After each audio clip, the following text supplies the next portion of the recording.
कामाख्या केवल एक मंदिर नहीं है, ये ब्रह्मांड की उत्पत्ति और ऊर्जा को समझने की सबसे प्राचीन प्रयोगशाला है। लोग जिसे काला जादू या तंत्र मंत्र कहकर डरते हैं, वो असल में मानव मस्तिष्क और चेतना का सबसे गहरा विज्ञान है। तंत्र शब्द का असली अर्थ कोई रहस्यमयी जादू नहीं है, इसका अर्थ है अपने शरीर और मन की सोई हुई शक्तियों को जगाने की तकनीक। यहाँ जिन 10 महाविद्याओं की पूजा होती है, वे कोई साधारण देवियां नहीं, बल्कि इस ब्रह्मांड को चलाने वाले 10 मूलभूत नियम हैं। जैसे माँ काली समय का प्रतीक है और माँ तारा प्रकाश और ध्वनि की गति का स्वरूप है।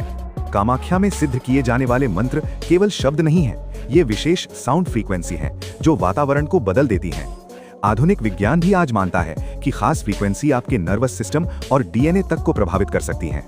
जिसे प्राचीन भारत में वशीकरण कहा जाता था, वो कोई जादू नहीं, बल्कि डीप हिप्नोसिस और इंसान के अवचेतन मन पर नियंत्रण था।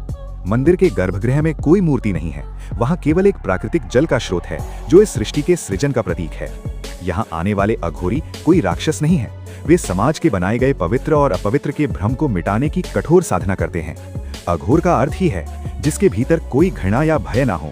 वे मृत्यु को अंत नहीं, बल्कि ऊर्जा के परिवर्तन का हिस्सा मानते हैं। यहाँ एक विशेष प्रकार की ज्यामिति का उपयोग होता है जिसे यंत्र कहते हैं।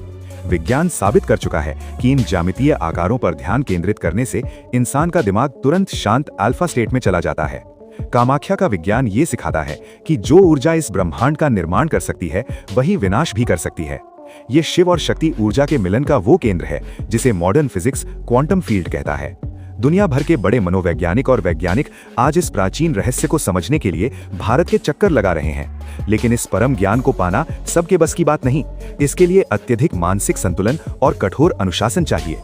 इसीलिए हमारे ऋषियों ने इस खतरनाक लेकिन अत्यंत शक्तिशाली विज्ञान को आम लोगों की पहुंच से दूर गुप्त रखा था।